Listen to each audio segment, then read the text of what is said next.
여러분 안녕하십니까. 창세기 성경 공부 6번째 시간입니다. 오늘 여러분들과 함께 나눌 내용은 약속을 이루심 이라는 제목으로 여러분들과 함께 내용을 나누고자 합니다. 말씀은 창세기 17장 1절로부터 22장 24절까지의 말씀입니다. 여러 번 제가 말씀드렸다시피 아마 한번 꼭 읽어보셨을 거라 생각하고 내용이 진행하도록 하겠습니다. 혹 아직까지 읽어보지 않으신 분들이 계시다면 이 본문의 내용을 꼭 한번 읽어보시고 이 강의를 들으신다면 훨씬 더 이해가 쉽고 또 많은 성경적 지식들과 또 내용들을 쉽게 받아들이실 수가 있을 것입니다. 17장부터 22장까지는 계속해서 아브라함의 이야기가 계속 진행되고 있습니다. 먼저 여러분 교재 50쪽 이 본문의 위치, 창세기 안에서 이 17장부터 22장의 이 본문의 위치를 한번 살펴보도록 하겠습니다. 이 50쪽에 있죠. 이 내용 가운데는 아브람이 아브라함으로 개명되는 내용이 나옵니다. 그러니까 아버지에서 많은 무리의 아버지로 이름이 바뀌게 됩니다. 그러니까 이 아브라함이라는 것은 어떤 한 집안의 아버지였지만 아브라함 그의 이름은 이제 많은 무리의 열국의 아버지로 이름이 개명이 되게 된다라는 것입니다. 그리고 여러 민족의 아버지로 세워지는 아브라함의 모습, 이건 결국 하나님께서 아브라함을 통해서 이 열방에 복을 주시고자 하는 것들이 이제 진행되는 것이고 또 이름의 개명을 통해서 더욱더 확고히 드러나게 된다고 말씀드릴 수가 있겠습니다. 또한 이 부분에서 또 이삭의 기적적인 출생에 대한 내용이 여기에 나오고요. 또 아브라함의 아들 이삭을 제물로 바치는 장면, 너무 유명한 장면이죠. 아브라함의 순종에 관한 또 믿음에 관한 이 이삭을 제물로 바치는 장면도 바로 오늘 우리가 함께 나눌 내용에 나오게 되겠습니다. 하나님께서는 이 모든 일들을 통해서 하나님의 신실하심, 즉 약속을 이루시는 하나님에 대해서 우리는 명백히 볼 수가 있다라는 것입니다. 우리 교재 50쪽 큰 그림의 내용도 함께 보실까요? 이런 내용이죠. 하나님은 자신의 약속을 지키시고 자기 백성들의 기도를 들으신다. 그렇죠. 하나님께서 아브라함과 하신 약속을 지켜주시고 자기 백성들의 기도를 들어주신다라는 것입니다. 하나님께서는 아브라함과 하신 약속을 하나하나 이루어 가십니다. 또한 그런 아브라함의 기도를 들으시고 응답해 주시는 하나님의 모습도 볼 수 있다라는 것입니다. 우리 계속해서 교재 51쪽 묵상과 토론의 내용을 함께 보시겠습니다. 오늘 묵상과 토론은 크게 두 가지의 주제를 가지고 이렇게 내용이 나눠져 있습니다. 먼저는 언약과 할례라는 한 부분으로 살펴볼 수가 있을 것이고, 둘째는 아브라함과 열방이라는 주제를 가지고 이 본문의 내용을 묵상할 수 있다는 것입니다. 먼저 언약과 할례라는 부분을 먼저 한번 살펴보도록 하겠습니다.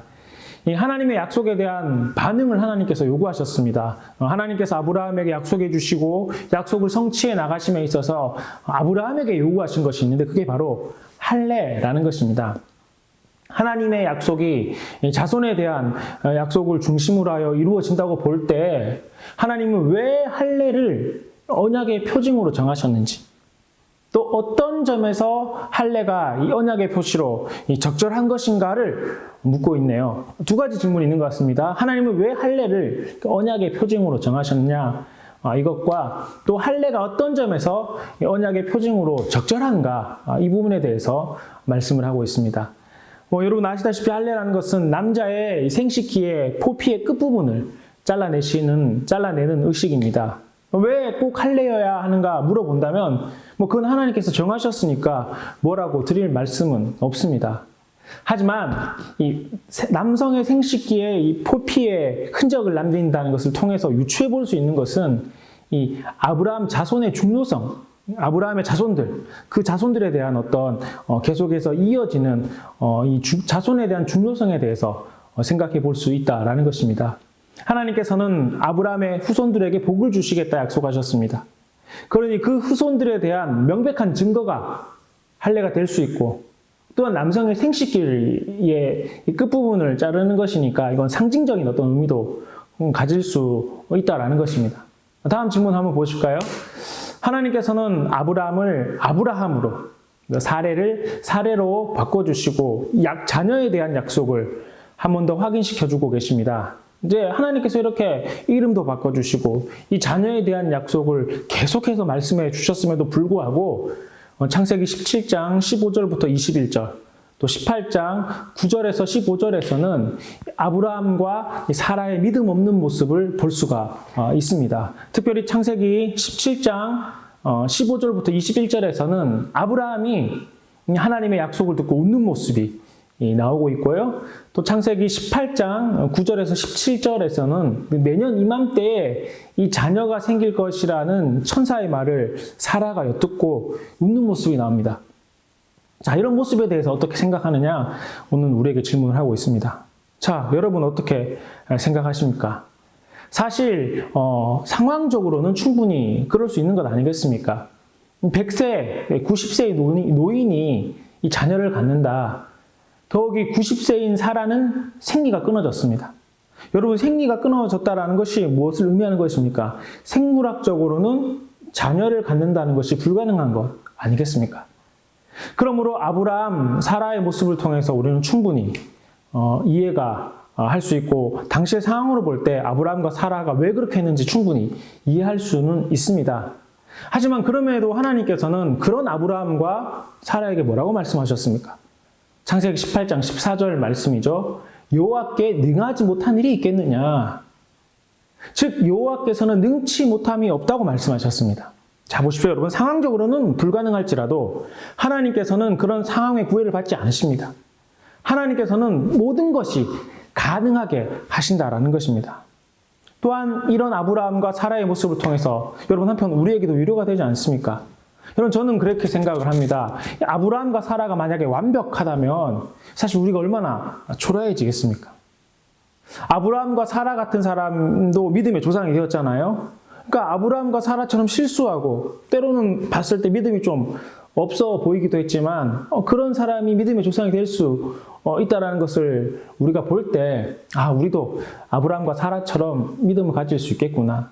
또 아브라함과 사라를 어떤 저 멀리 있는 어떤 우리가 도저히 따라갈 수 없는 어떤 신앙의 모델이 아니라 우리도 충분히 따라갈 수 있는 신앙의 모델로 삼을 수 있는 것은 아닌가. 또 그런 생각이 든다라고 볼 수가 있겠습니다.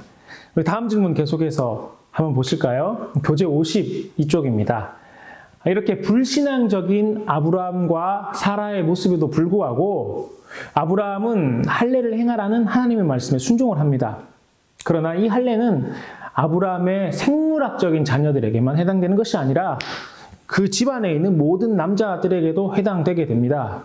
즉 아브라함의 집안에 있는 종이나 아브라함 집안에 있는 사람으로 외국인에게도 할례가 그대로 적용되었다라는 것입니다. 자, 여러분, 이런 사실을 볼 때 땅의 모든 족속이 너로 말미암아 복을 얻으리라 하는 이 하나님의 약속이 어떻게 반영되고 있는가를 묻고 있습니다. 여러분, 이런 사실들을 통해서 우리가 알 수 있는 게 있잖아요. 첫 번째는 할례는 아브라함의 혈통으로만 국한되는 게 아니라는 것입니다. 그러니까 아브라함과 이삭과 이렇게만 해당되는 게 아니라는 겁니다. 땅의 모든 족속들, 그 모든 족속들이 아브라함을 통해서 복을 받을 수가 있다는 것입니다. 그렇죠? 외국인도 아브라함 집안 사람으로 할례를 받으면 되었습니다. 또 종이었지만 할례를 받으면 그 아브라함 집의 사람이 되었고 함께 복을 받을 수 있다는 것입니다. 또한 여러분 보십시오. 할례는 신분적, 사회적 신분을 나타내는 것도 분명히 아닙니다.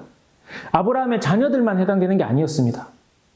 그 집안의 종들도 동일하게 할례를 받았습니다. 자, 그러니 여러분, 하나님께서는 아브라함을 통해서 복을 주셨습니다.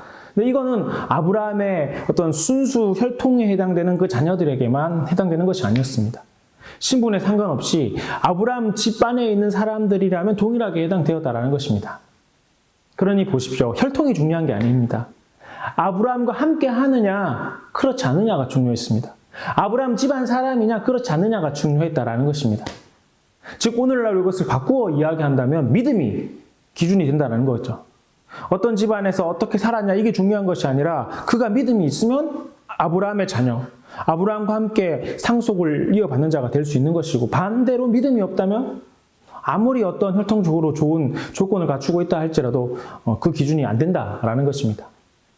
자, 다음으로 계속해서 보시겠습니다. 아브라함과 열방이라는 주제로 이렇게 묵상과 토론의 내용을 여러분들과 함께 살펴보시겠습니다. 교재 52쪽 중간 단락입니다. 열방을 향한 하나님의 뜻은 창세기 18절 중반절 이후에도 계속 나타납니다. 특별히 여기에는 소돔과 고모라에 대해서 중보 기도하는 아브라함의 모습을 볼 수 있는데요. 여기에서 우리는 아브라함의 끈질긴 간청에 하나님께서는 그 심판의 기준을 6차례나 낮추시는 모습을 보게 됩니다. 이건 다 알고 있는 이야기겠지만 아브라함이 의인과 악인을 함께 멸망시키는 것, 그래서 함께 멸망당하는 것은 부당하다 하나님께 말씀하십니다. 그리고 소돔과 고모라 성에 의인 50명만 있다면 하나님께서 심판을 유예해 주셔야 되는 것 아니겠습니까? 이렇게 기도를 하게 되죠.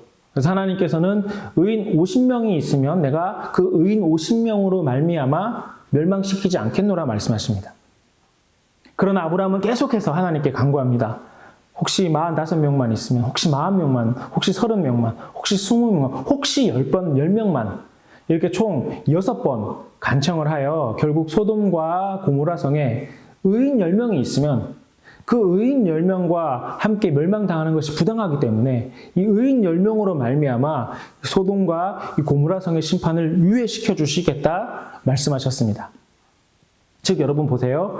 아브라함은 하나님과의 친밀한 관계를 근거로 하나님과의 그 친밀함을 근거로 집요하게 하나님께 간구할 수 있었다라는 것입니다.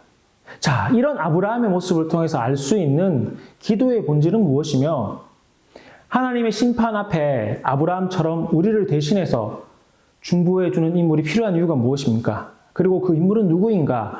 라는 질문입니다. 질문이 굉장히 긴데요. 좀 요약해서 이야기하자면 3가지 질문이잖아요. 기도의 본질은 무엇인가? 중보 기도자가 필요한 이유는 무엇인가? 누가 나를 위해서 기도해 주는가? 이 3가지 질문으로 볼 수가 있겠습니다. 자, 먼저 아브라함의 중보 기도를 통해서 알 수 있는 기도의 본질. 기도의 본질이 뭐냐라는 것입니다. 자, 기도의 본질은 특별히 이 아브라함의 중보 기도를 통해서 볼 수 있는 기도의 본질은 바로 관계라는 겁니다. 하나님과의 관계, 또 하나님을 알아보는 그 영적 민감함, 이런 하나님과의 관계가 있었기 때문에 아브라함이 중보 기도할 수 있었다라는 거죠. 그럼 우리가 기도할 수 있는 기도의 본질도 마찬가지입니다. 아무나 하나님께 기도하는 게 아닙니다. 하나님과 관계가 되어야 되는 거죠. 믿음으로 말미암아 우린 하나님의 자녀가 되었고 그래서 우리가 예수님의 이름으로 하나님께 간구할 수 있는 것 아니겠습니까? 또 기도의 본질 가운데 오늘 아브라함을 통해서 알 수 있는 것은 간구하는 것이라는 겁니다. 아브라함이 몇 번이나 간구했습니까? 무려 6번이나 간구했습니다. 의인 50명, 45명, 40명. 6번이나 이 기도의 제목을 바꾸면서 간구했습니다.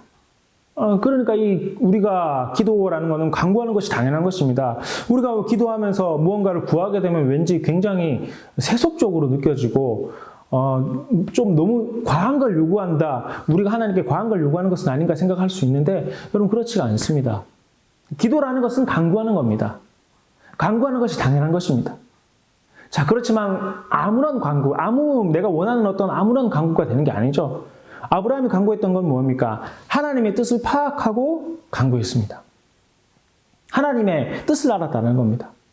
하나님은 의인과 악인을 함께 멸망시키는 것에 대해서 나쁘게 생각하시는 것을 알았고 아브라함은 이 사실을 집요하게 파고들어 하나님께 간구했다는 것입니다. 그러니 아브라함의 중보기도를 통해서 알 수 있는 기도의 본질은 하나님과의 관계, 하나님께 간구하는 것, 그 하나님의 뜻을 파악하는 것. 이런 관계와 간구와 하나님의 뜻을 파악하는 것. 우리 기도 안에 이런 것들이 있는가? 나와 하나님과의 관계, 내가 간구하는 것, 또 그 간구하는 것이 그 하나님의 뜻에 부합되는 것인가? 우리가 이런 것들을 종합해서 볼 필요가 있다라는 것입니다. 자, 2번째 중보기도자가 필요한 이유. 자, 여러분 중보기도자가 왜 필요하겠습니까? 아브라함은 소돔과 고모라 성을 위해서 중보했습니다. 여러 가지 이유가 있겠지만 제일 큰 이유, 제일 중요한 이유는 아마 롯 때문이었을 것입니다. 조카 롯이었잖아요. 중보 기도자들을 통하여 우리가 알게 모르게 하나님의 도우심을 받고 있음을 우리는 기억해야 합니다. 롯이 그랬죠. 롯이 살 수 있었던 것은 아브라함의 중보 기도 때문이었습니다. 물론 롯의 의로움 뭐 이런 것도 볼 수 있겠지만은 결국은 롯이 뭐 나중에 또 살펴보겠지만 롯이 살 수 있었던 것은 아브라함을 생각하사 이 소돔성을 엎으실 때 롯을 구해 주셨다라는 것이 나오잖아요. 그건 나중에 한번 더 나눠보도록 하겠습니다. 자, 세 번째, 나의 중보기도자는, 여러분 개인 나를 위해서 중보해 주시는 기도자가 있냐 이것을 묻고 있습니다. 개인마다 아마 다를 겁니다. 뭐 부모님이 될 수도 있을 것이고 또 뭐 다른 어떤 주변의 어떤 그 교회 교우들도 될 수 있겠습니다. 한편 저는 바꾸어서 이런 생각을 한번 해보셨으면 좋겠습니다. 지금 나는 누구를 위해서 중보기도하고 있는가? 지금 나는 누구를 위해서 중보기도하느냐? 이 말입니다. 누군가 나를 위해서 중보기도 해주는 거 너무나 필요하죠. 하지만 여러분 이걸 바라기 전에 지금 나는 누구를 위해서 중보기도하는가? 이걸 생각을 해봐야 된다는 겁니다. 우리는 중보기도를 받는 수혜자인 동시에 또한 중보기도를 해야 하는 의무가 있는 수급자라는 사실을 늘 기억하시길 간절히 바랍니다. 자, 우리 다음 질문 계속해서 보실까요? 52쪽 하단에서 53쪽으로 이어지는 질문이네요. 소돔과 고모라는 천사들의 염려한 대로 정말 죄가 만연했습니다. 그런 소돔과 고모라의 죄악상을 창세기 19장 1절부터 11절까지는 잘 묘사를 하고 있습니다. 굉장히 성적인 타락이 만연했던 곳이었죠. 이런 실상 가운데 롯의 사위들은 소돔의 임박한 재앙을 믿지 않았고, 그래서 롯은 자신의 직계 가족들만, 자신의 아내와 자신의 딸들만 데리고 소돔성을 떠나게 되었습니다. 그래서 소돔성을 떠났던 롯의 일행은 소알 성읍이라는 곳에 몸을 피하게 되었습니다. 그리고 하나님께서는 그들 뒤에 남아있는 이 모든 성들과 온 들판에 유황과 불을 비같이 내려서 거기에 거주하는 모든 사람들을 멸하시고 또 그 지역을 멸하시게 됩니다. 한편 롯의 아내는 재앙의 날에 결국 뒤를 돌아봄으로 말미암아 소돔 기둥이 되고 말았죠. 자, 이런 이야기가, 이 롯의 이런 이야기가 이 아브라함의 이야기 가운데 포함되어 있는 이유를 무엇이라고 생각하느냐는 겁니다. 그리고 이 이야기가 땅의 모든 족속이 너로 말미암아 복을 얻을 것이라는 이 하나님의 약속을 이해하는데 어떤 도움이 되느냐는 것입니다. 질문도 굉장히 길지만 두 가지로 요약해서 이 질문을 볼 수가 있겠네요. 첫 번째는 왜 롯의 이야기가 아브라함의 이야기 가운데 포함되어 있는가? 이거랑 또 롯의 이야기가 아브라함에게 주신 하나님의 약속, 즉 땅의 모든 족속이 너로 말미암아 이 복을 얻을 것이라는 이 약속을 이해하는데 어떤 도움이 되는가? 또 이 두 가지 정도로 이 질문을 나누어서 볼 수가 있겠습니다. 자, 먼저 왜 롯의 이야기가 이 아브라함의 이야기 가운데 포함되어 있느냐라는 것입니다. 이 롯에 대한 이야기가 아브라함의 이야기 가운데 굉장히 많은 부분을 차지하고 있죠. 신학적으로 추론 가능할 수 있겠지만 가장 일반적인, 가장 이 롯의 이야기를 통해서 우리가 알 수 있는 것은 하나님의 뜻을 쫓아 살아가는 아브라함과 그렇지 않은 롯을 비교하여 이 하나님의 뜻을 따라 사는 것이 결국에는 옳은 것임을 강조하기 위해서 이 롯의 이야기가 아브라함의 이야기 가운데 포함되어 있다는 것입니다. 무슨 말씀인지 이해가 되십니까? 아브라함의 이야기만 본다면 우리가 이해하기 힘들 수 있잖아요. 반대 부분, 이 아브라함과 좀 반대되는 삶을 살았던 롯의 이야기를 통해서 아브라함의 이야기를 더 돋보이게 하는 거고, 그래서 우리가 하나님의 뜻을 따라서 살아가야 되는구나. 이거를 더 잘 이해할 수 있도록 돕는다라는 거죠. 또한 모든 민족이 아브라함을 통해서 복을 얻을 것이라는 이 하나님의 약속은 롯을 통해서 잘 드러나게 되죠, 사실. 제가 아까 이야기했던 이야기입니다. 창세기 19장 29절 말씀을 보면 하나님이 그 지역의 성을 멸하실 때, 그러니까 소돔과 고모라를 멸하실 때에 롯이 거주하는 성을 엎으실 때에 어떻게 하셨다고요? 하나님이 아브라함을 생각하셔서 롯을 그 엎으시는 중에 내보내셨다는 겁니다. 아브라함을 생각해서 롯을 구원해 주셨다는 것입니다. 그러니 롯이 소돔의 멸망 가운데 살 수 있었던 이유는 롯이 본인의 의로움 때문이 아니었습니다. 아브라함 때문에 살 수 있었다는 겁니다. 그러므로 아브라함으로 말미암아 복을 받은 것입니다.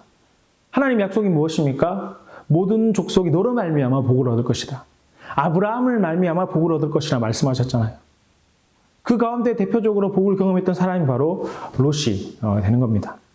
계속해서 우리 53쪽 두 번째 단락의 질문을 계속해서 보시겠습니다. 열방의 문제들은 소돔과 고모라의 멸망으로 끝나지 않았습니다. 창세기 19장 30절부터 38절에 서술되는 이 암몬 족속과 이 모압 족속의 의문스러운 기원에 대해서 어떻게 생각하느냐, 이렇게 질문을 하고 있습니다. 암몬 족속과 모압 족속은 롯의 후손들이죠. 그 이야기를 잘 아시잖아요. 이 롯의 아내는 소금 기둥이 되었고, 이 동굴에 롯과 두 딸이 이렇게 그 동굴 가운데 거하게 되었는데, 이 딸들이 아버지와 근친상간을 하게 됩니다. 그 이유가 이렇습니다. 우리가 이제 후손을 이룰 수가 없다. 아버지와 더불어 동침함으로 말미암아 우리의 후손이 나가는 것 아닌가, 나가야 되는 것 아닌가. 이래서 아버지와 두 딸이 동침함으로 말미암아 생겨난 족속이 바로 암몬 족속, 모압 족속들이죠. 사실 이 롯의 두 딸의 반인륜적인 선택은 그동안 그들이 살아온 환경에 많은 영향을 받았을 것이라 생각해 볼 수 있습니다. 왜냐하면 그들은 굉장히 성적으로 문란했던 소돔성에 살았습니다. 그러니 이 근친상간이라는 것, 너무나 죄악된 행동을 죄로 여기지 않았던 것입니다. 죄보다 나의 후손을 이어나가는 것에 대해서 더 많은 생각을 했다라는 것입니다. 그러니 죄악의 영향력이 이렇게 굉장히 크다는 사실을 우리가 알 수 있겠죠. 그러니 죄는 어떠한 모양이라도 버려야 하며 어떻게 해서든지 죄를 떠나 살 수 있도록 노력해야 하는 것입니다.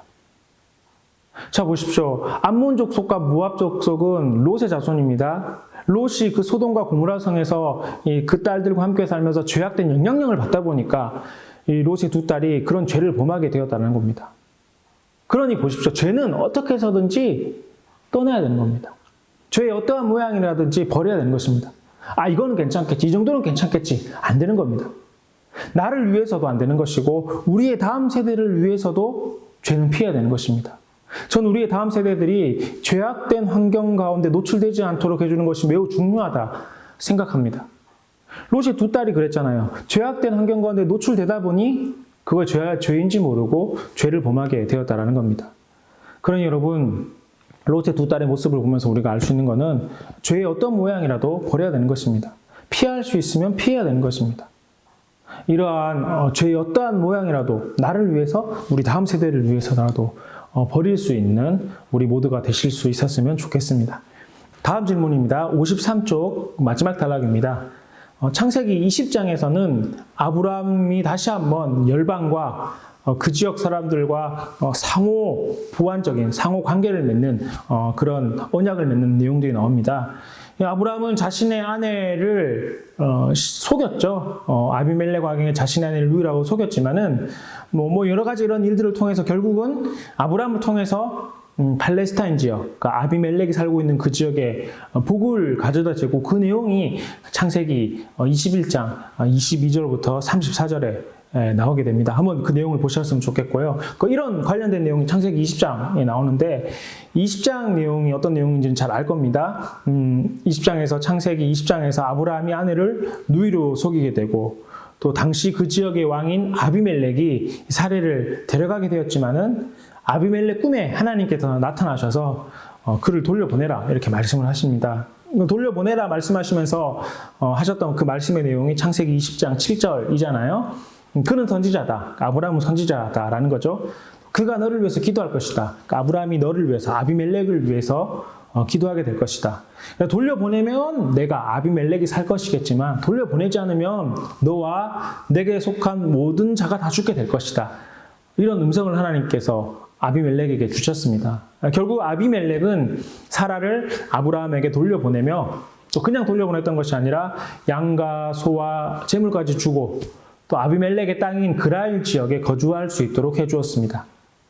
또한 실제로 아브라함이 하나님께 기도함으로 말미암아 하나님께서 아비멜렉과 그의 아내와 여종들을 치료하셔서 출산하게 하셨음을 성경은 증거하고 있습니다.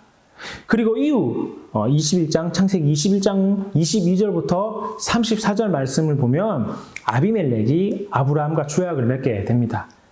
창세기 21장 22절 한번 찾아보시죠. 21장 22절을 보시면 그때의 아비멜렉과 그 군대 장관 비골이 아브라함에게 말하여 이르되 내가 무슨 일을 하든지 하나님이 너와 함께 계시도다.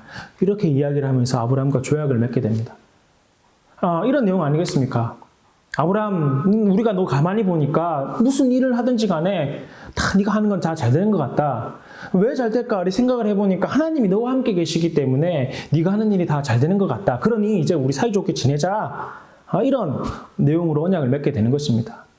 자, 그러니 보십시오. 하나님께서 아브라함을 형통하게 하셨다라는 것입니다. 하나님께서 아브라함을 형통하게 하신 것이지 아브라함이 잘나서 아브라함이 대단해서 아브라함이 형통했던 것이 아닌 겁니다. 하나님께서 아브라함과 함께 하셔서 아브라함을 형통하게 하시고 그로 말미암아 아브라함에게 일어났던 모든 어려움들을 막아주셨고 또 그를 통해서 하나님께서는 아비멜렉과 언약을 맺게 하시고 또한 그에게 믿지 않는 그에게 하나님에 대한 이름을 증거하게 하셨다라는 것입니다. 자, 53쪽에서 계속되는 질문이 창세기 20장 1절부터 18절, 또 창세기 12장 10절부터 20절과 비교할 때 아브라함에 대해 어떤 점을 배울 수 있는가?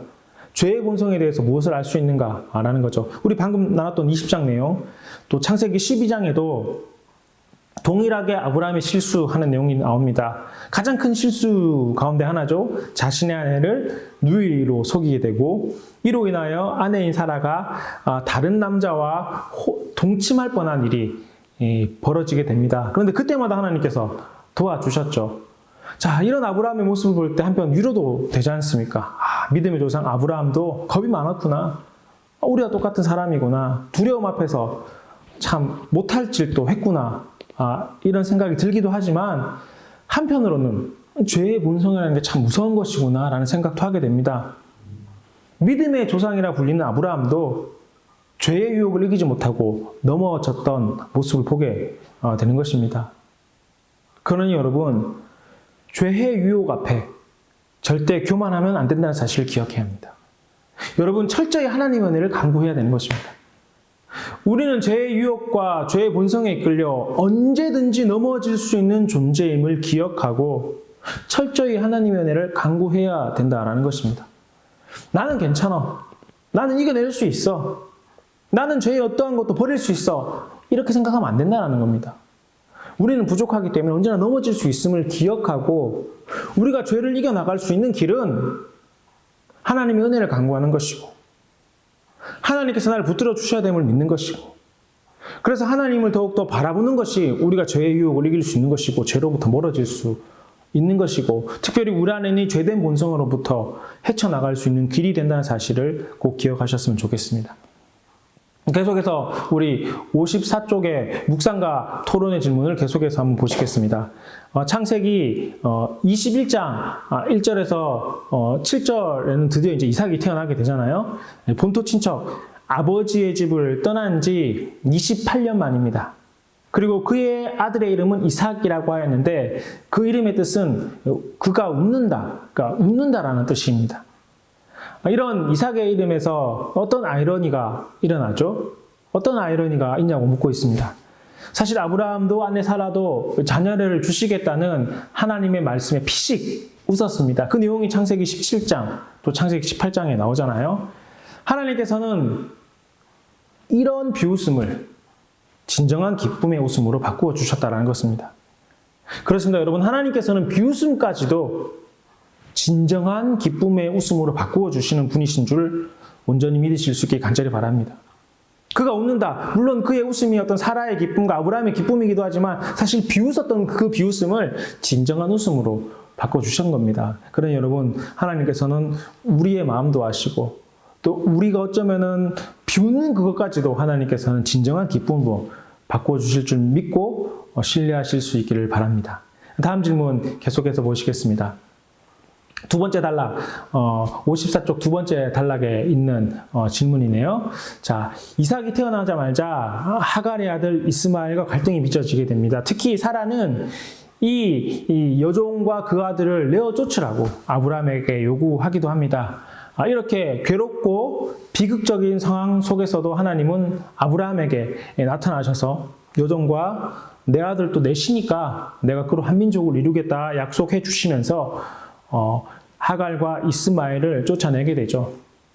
그래서 하갈과 이스마엘은 비록 아브라함의 집으로부터 내어 쫓긴 바 되었지만 어떤 일이 일어나게 됩니까?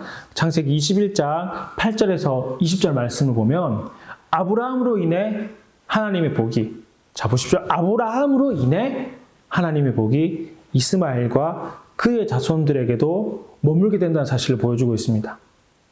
이스마엘이 하갈이 대단해서가 아니라 아브라함으로 인해 그들에게도 복을 주셨다는 겁니다. 자, 창세기 21장 8절에서 20절 내용을 한번 보시기 바랍니다. 한번 보셨을 테니까 어떤 내용인지 아실 겁니다. 하나님께서는 아브라함에게 하갈과 그의 아들 이스마엘을 통해서 한 민족을 이루겠다 약속해 주십니다. 비록 하갈과 이스마엘은 광야로 내몰렸지만 하나님께서 하갈에게 약속하여 주시고 눈을 밝혀 샘물을 찾게 하셨습니다. 그리고 이스마엘은 광야에 거주하면서 활 쏘는 자가 되게 하셨습니다. 그리고 하갈과 이스마엘이 살 수 있게 하셨고 큰 민족이 되도록 하셨습니다. 근데 이거는 순전히 아브라함 덕분이라는 겁니다. 하나님께서 아브라함에게 해주셨던 약속으로 말미암아 그들이 큰 민족을 이루고 내가 너로 말미암아 큰 민족을 이루게 하시겠다는 그 하나님의 언약을 이스마엘을 통해서도 이루어 주셨다라는 것입니다. 그러니 이건 아브라함 덕분이죠. 하나님께서 아브라함에게 해주셨던 약속을 이스마엘 대해서 응답을 해주셨다는 거죠. 자, 우리 다음 질문 계속해서 보실까요? 교재 54쪽 마지막 단락입니다. 창세기 22장 1절로부터 24절에서는 온전한 순종에 대한 그 마지막 고통스러운 장면들이 나오게 되죠. 그거는 하나님이 아브라함을 시험하신 것입니다. 하나님이 아브라함에게 내 아들, 내 사랑하는 독자 이삭을 데리고 모리아 땅으로 가서 내가 내게 일러준 한 산 거기에서 그를 번제로 드리라고 말씀하십니다. 창세기 22장 전체가 준엄하고 그런 비장한 분위기를 띠고 있죠. 이 시험은 굉장히 고통스러운 것이었습니다. 그렇잖아요. 자신의 아들을, 하나밖에 없는 독자를 제물로 드리라는 것. 너무나 힘든 일 아니겠습니까? 그럼에도 불구하고 아브라함은 즉각적으로 순종합니다. 창세기 22장 1절부터 8절 말씀을 한 번 더 주목해서 보셨으면 좋겠습니다. 아브라함은 의지적으로 하나님을 신뢰하며 하나님을 순종하는 모습이 나오는데 여러분 이에 대해서 어떻게 생각하십니까?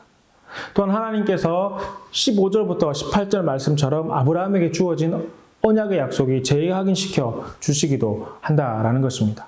자, 이 질문의 요지는 하나님께서 아브라함을 시험하셨을 때 아브라함은 의지적으로 순종하였다라는 것입니다. 사실 여러분 하나님께서 아브라함에게 말씀하신 것은 굉장히 받아들이기 힘든 것 아니겠습니까? 하나님께서 약속하신 이삭을 바치라는 것 자체가 이해하기도 힘들고 또한 하나님께서 인신제사를 원하는 것 자체도 납득하기가 어렵습니다. 아브라함 입장에서는 모든 것이 의문투성이었습니다. 여러분 그럼에도 어떻게 하고 있습니까? 그럼에도 아브라함은 토 하나 달지 않았습니다. 심적으로 수많은 갈등과 번민들을 했겠지만 아브라함은 겉으로 내색하지 않았습니다. 그러니 하나님의 명령에 대한 아브라함의 순종은 아브라함이 마음에서 우러나서 한 순종이 아닙니다. 하나님께서 말씀하셨으니까 순종하는 아브라함의 순종은 의지적으로 한다라는 겁니다. 내가 어떤 마음에 우러나서 내가 이건 할만하니까 하는 것이 아니라 힘들고 어려운 것이지만 하나님께서 하라고 하셨으니까 하는 순종이라는 것입니다. 여러분 이거 우리도 마찬가지 아니겠습니까? 여러분 이해하고 납득할 만한 것 순종하는 것은 어렵지 않습니다. 그렇지 않습니까? 하지만 우리가 순종해야 될 하나님의 말씀 가운데는 우리가 이해할 수 없고 받아들이기 힘든 것도 때로는 순종해야 되는 것입니다. 왜요? 하나님께서 하라고 하셨으니까 해야 되는 것입니다. 지금은 그게 이해되지 않고 받아들여지지 않더라도 나중에 이해되는 순간들과 시간들이 찾아오게 되는 것입니다. 창세기 22장에 나왔던 이삭을 제물로 바치라는 그 하나님의 명령도 마찬가지 아니겠습니까? 그리고 그 순종에 대한 하나님의 대답이 창세기 22장 15절 이하 아니겠습니까? 하나님께서 아브라함에게 하셨던 약속을 재확인시켜 주는 겁니다. 다시 한 번 더 알려주는 겁니다. 다시금 그 약속을 더 견고하게 하여 주신다라는 것입니다. 그러면 여러분 하나님에 대한 순종은 내가 이해될 때만 하는 것이 아니라 내가 이해되지 않는 것도 때로는 할 수 있어야 되는 것입니다. 여러분 이해되지 않는 게 사실은 훨씬 더 많이 있죠.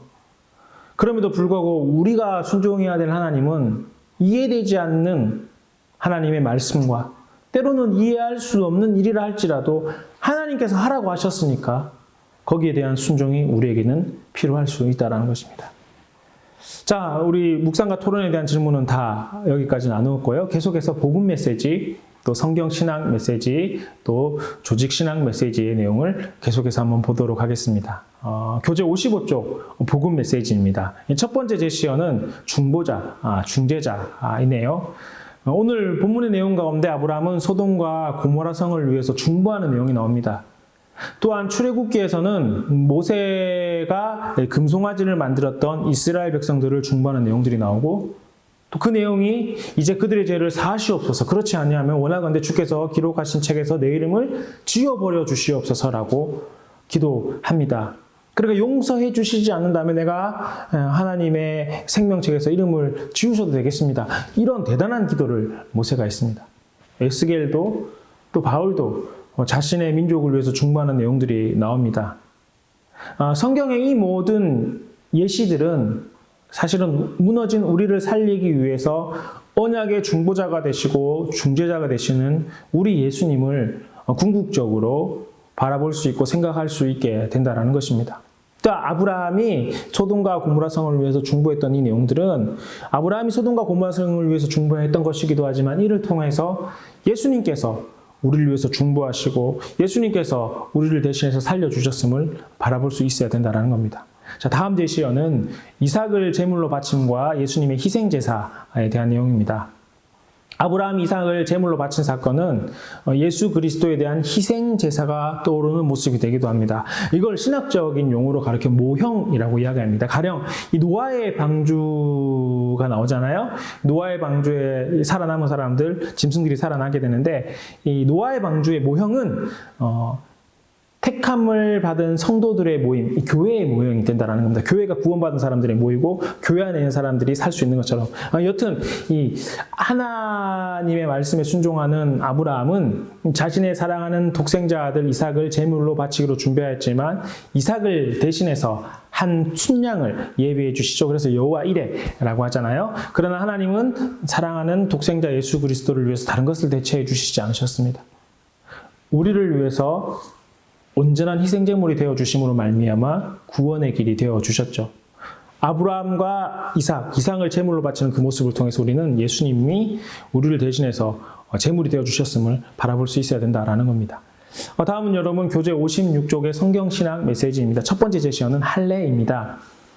아브라함의 언약의 증표는 할례였습니다. 그러니까 하나님께서 약속을 성취해 주시는데 아브라함이 해야 될 일은 할례를 행하는 것이었습니다. 할례는 정결의 필요성을 보여주는 그림과도 같은 것입니다. 여호수아 시대의 약속의 땅 가나안을 들어가기 위해서 모든 이스라엘 백성들은 요단강을 건넌 후에 모든 세대를 막론하고 할례를 받게 됩니다. 이 남성의 생식기의 표피를 베어버리는 이 할례는 후손들이 모든 세대에 걸쳐서 이 민족성, 우리가 아브라함의 자손임을 또 하나님의 자손임을 상기시켜주는 내용이 되기도 하죠. 이런 할례는 하나님의 언약 백성된 신분을 공식적으로 나타내는 육신적 구분이 되기도 하는 것입니다. 그러나 여러분 실상 할례는 하나님의 백성 안으로 들어옴이 지니는 영적인 효력을 상징적으로 보여주는 것이기도 하다라는 것입니다.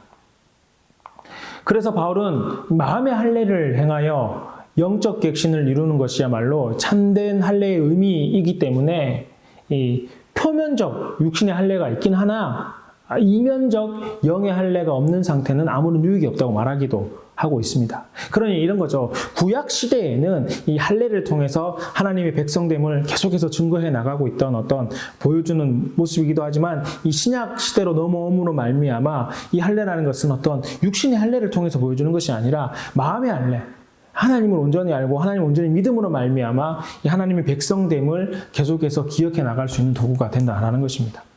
자, 여러분 다음 제시어는 시험이라는 겁니다. 하나님은 아브라함에게 그의 사랑하는 아들 독생자 이삭을 제물로 바치라고 말씀하시면서 아브라함을 시험하십니다. 여러분 이런 시험은 아브라함에게만 주어진 것이 아니죠. 후에 이스라엘 백성들은 광야에서 40년 동안 시험받았습니다.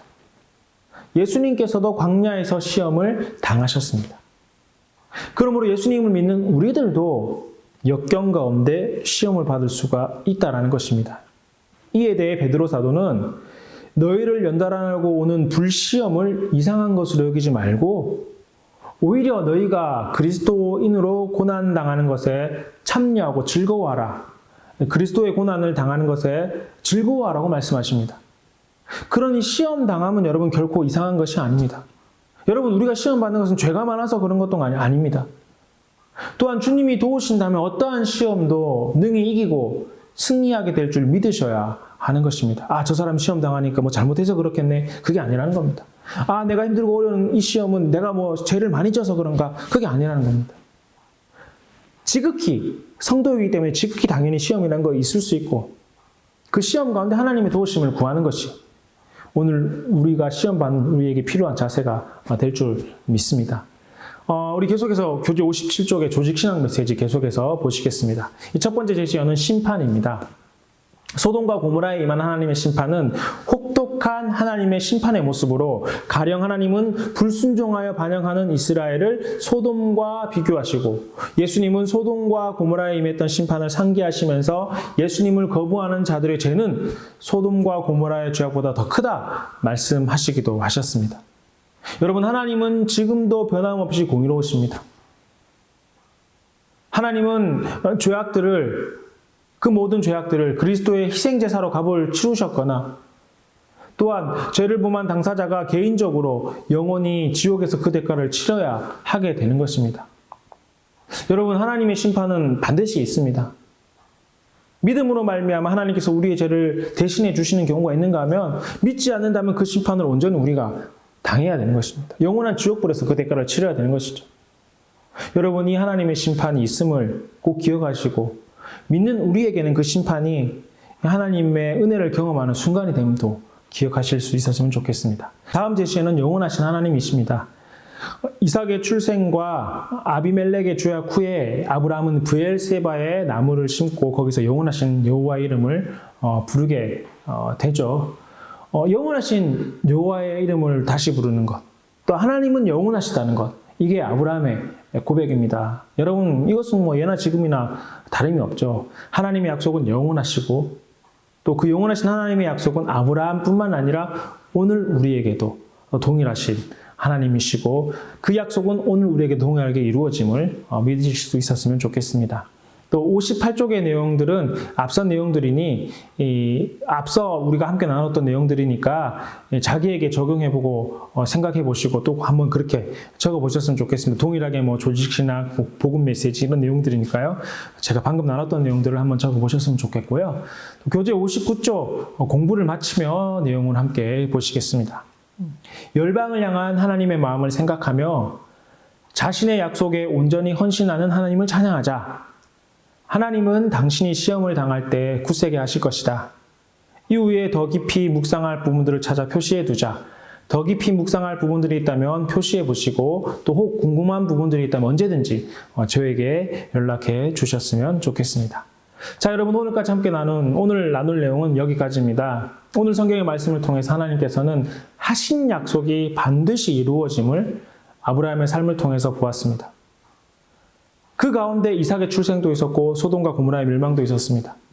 할례와 아브라함을 통해서 열방에 복을 주시는 내용도 오늘 성경을 통해서 보았습니다. 이런 내용을 통해서 우리가 꼭 기억해야 되는 것은 약속하신 하나님께서는 그 약속의 내용을 반드시 지키시고 끝까지 우리에게 이루어 주신다라는 것입니다.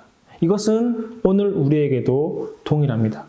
성경을 통해서 주신 약속은 지금도 유효하고 여러분 반드시 이루어질 것입니다.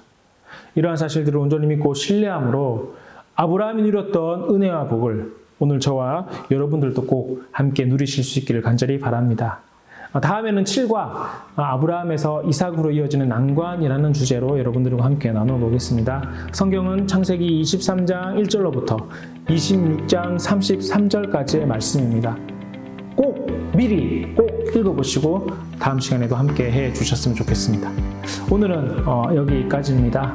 긴 시간 함께 해주신다고 너무 감사합니다. 다음 시간에 또 찾아뵙겠습니다. 안녕히 계십시오.